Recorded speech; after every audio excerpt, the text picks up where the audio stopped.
The Galactic Military Academy's Advanced Weapons Engineering course was considered the most prestigious program in the known galaxy.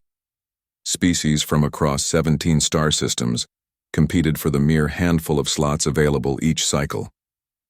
Professor Zexthul, a towering Catherian with crystalline exoskeleton that refracted light into prismatic patterns, surveyed the mixed group of cadets with 4 compound eyes. "Today," the professor announced, his voice resonating through specialized vocal chambers, "you will demonstrate why your species deserves representation in the Galactic Defense Force. You have access to our materials laboratory, quantum fabricators, nano-assemblers, and molecular printers. Your task is simple: create a weapon that showcases your species' unique approach to warfare." The classroom buzzed with excitement. Cadet Vex Para, a tentacled nautiloid from the ocean world of Tidal Sin, immediately began sketching complex molecular diagrams for a bioelectric discharge cannon. The insectoid twins from Hivemind Prime started their synchronized planning dance, their antennae twitching as they communicated through pheromone bursts about a quantum-entangled swarm projectile system. Near the back of the laboratory, Cadet Sarah Rodriguez observed the frantic activity with calm interest. The human, one of only 3 ever accepted into the academy, sat quietly at her assigned workstation while her classmates rushed toward the advanced fabrication equipment. "Fascinating," murmured Cadet Tholaxis, a silicon-based crystalline whose body chimed softly as he moved. "The human appears to be malfunctioning. Perhaps the gravity settings are incorrect for their primitive physiology." Sarah heard the comment but didn't react. She'd grown accustomed to such remarks during her 6 months at the academy. Earth was considered a backwater world by galactic standards, its technology primitive, its people barely past their own planetary conflicts. The fact that any human had been accepted was viewed by many as a political gesture rather than merit-based selection. Around her, the laboratory filled with the whir of quantum fabricators and the hum of molecular assemblers. Vexpura was growing crystalline matrices in nutrient baths. The Hivemind twins had begun constructing what appeared to be a miniature particle accelerator.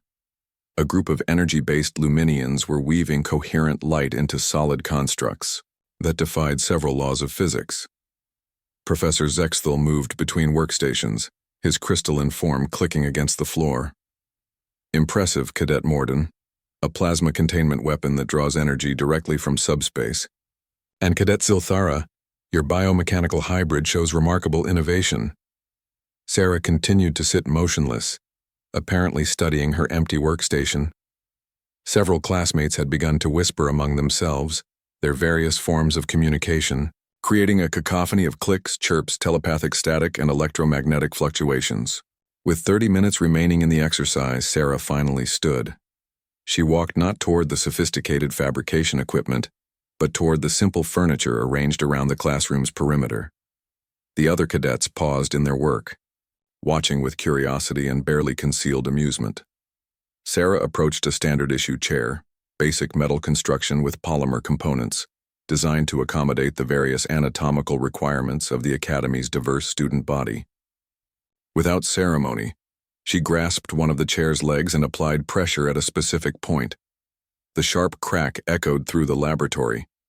She examined the broken leg, roughly 3 feet long, with a jagged point where it had separated from the chair's base. The metal showed stress fractures, and the polymer grip remained intact at one end. "There," Sarah said, holding up the improvised weapon. "A spear." The laboratory fell silent. Even the quantum fabricators seemed to pause their humming. "Professor..." Zexthul approached slowly, his compound eyes focusing on the crude implement. "Cadet Rodriguez, I believe you misunderstood the assignment. This is advanced weapons engineering, not primitive toolmaking." Sarah met the professor's gaze steadily. "With respect, sir, you asked us to create a weapon that showcases our species' unique approach to warfare. This is exactly that." "A broken piece of furniture?" Cadet Vex Para's tentacles writhed in what Sarah had learned was the nautiloid equivalent of laughter. "Surely you jest." "Not at all." Sarah balanced the improvised spear in her hand, testing its weight and center of gravity. While you've all been focused on creating the most sophisticated weapons possible, you've missed the fundamental point of warfare. It's not about having the most advanced technology. It's about adaptation, improvisation, and making effective use of whatever resources are available. She gestured toward the complex devices taking shape around the laboratory. Your quantum-entangled projectiles are impressive, Cadet Tholaxis. But what happens when you can't access a quantum fabricator? Your bioelectric cannon requires specific, organic compounds, Vexpera.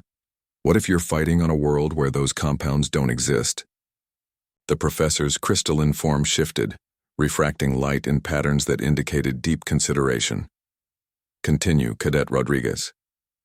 Humans didn't reach the stars because we had the best technology, Sarah explained, her voice carrying clearly through the silent laboratory.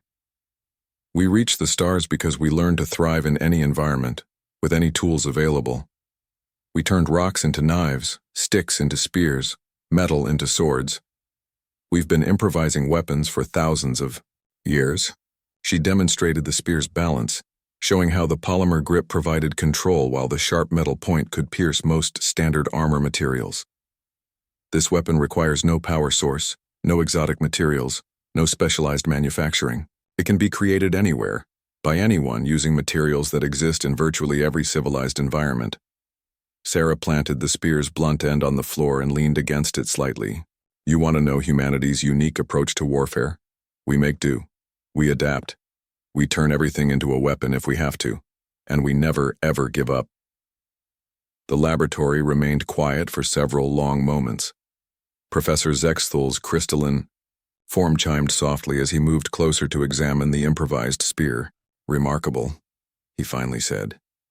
Cadet Rodriguez, your weapon demonstrates several principles we often overlook in advanced engineering: simplicity, reliability, universal applicability. He paused, his compound eyes reflecting the laboratory. Lights. Tell me, what other primitive weapons could be improvised from standard academy equipment? Sarah smiled, the first time many of her classmates had seen her display any emotion. She glanced around the laboratory, her eyes cataloging possibilities. Give me 5 minutes, Professor, and I'll show you how to turn this entire classroom into an armory. The other cadets exchanged glances, their various forms of communication creating a subtle symphony of interest and concern. For the first time since arriving at the academy, they were beginning to understand why a primitive species like humanity had been invited to join the galactic community. Some lessons, it seemed, couldn't be learned from textbooks or quantum fabricators. Sometimes the most important knowledge came from those who had learned to survive with nothing more than determination and a willingness to see weapons where others saw only furniture. As Sarah began pointing out the potential weapons hidden in plain sight throughout their sophisticated laboratory, Professor Zexthul made a note in his crystalline memory matrix. Recommend immediate review of Academy's Strategic Studies curriculum. Human perspective may provide crucial insights previously overlooked. The broken chair leg, still balanced in Sarah's hand, seemed to gleam with possibilities.